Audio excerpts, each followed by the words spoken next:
Hello, Holland and Laura. It's nice to see you, virtual reality TV. Hi. Hi, Janet. Talk about how you got involved with Ryan Murphy's productions. Really amazing show. And also, if you can relate to your character or not. You can Holland? start, Laura. Go, Laura, Okay. go. Okay. This is my first time on a Ryan Murphy project, which is so exciting because I have loved his shows for years and years. I mean, I loved Pose and Gianni Versace story and Glee. So it was really exciting to get to work with him. He's such a visionary and an incredibly creative man. But I got involved because I had an audition for something that I didn't know what it was. It was very mysterious. About a year ago, I'd say. And there were just dummy sides from an old movie from the 40s. And I went in and read and didn't hear anything for about 4 months. So I just chalked it up to there's another job that I didn't get and kind of forgot about it. And out of the blue, I got a call saying that Ryan Murphy wants to meet you and you're going to do a chemistry read with Darren Criss for his new show.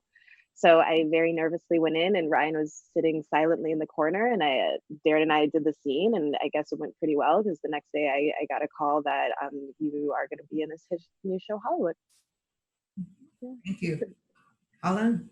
In my case, I know Ryan socially because of Sarah, and I, of course, have admired him from afar in all of his shows.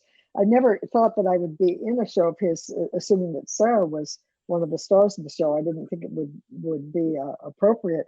But then Hollywood came along, and I knew she wasn't going to be in that. And I did get an offer for this role from Ryan.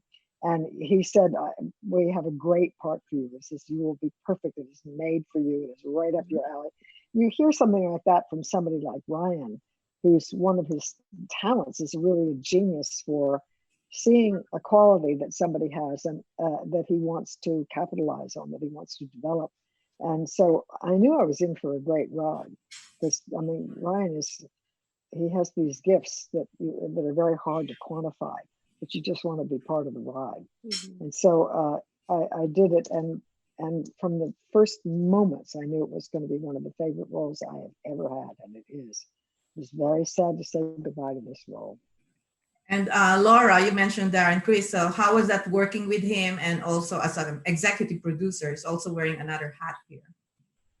It was great working with Darren. This was my first time meeting him and knowing him. And he's just, first of all, a lovely guy. He's so much fun and he's super funny. And like between takes on set, he's always singing and entertaining you. And you're just constantly having a great time with him. And not to mention, he's a really talented person. So I think we were really able to create a relationship that felt very grounded in reality. And it was really, difficult and sad thinking about how, people in interracial relationships at that time would have had to hide and would have had to hide their love and their relationships from the world. So we were kind of able to work through that together and figure out how these two people were able to meet and to exist and be able to grow as partners in a society that didn't accept them.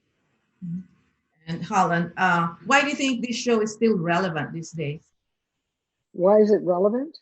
Still, well, why this series is relevant? Yes, because first of all, I mean, I don't think it was part of the original idea. Originally, it was stated to be it was a love letter to the golden age of Hollywood.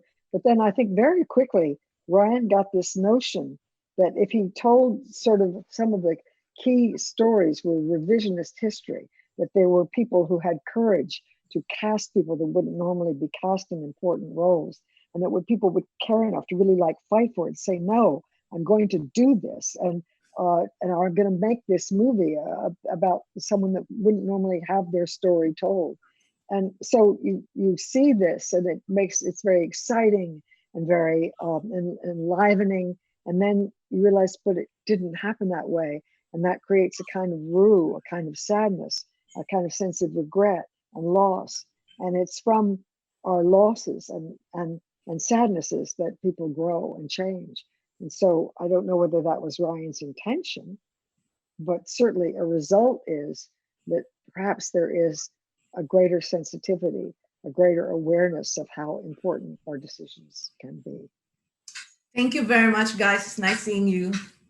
Thank you. Thank you. Thanks, Janet.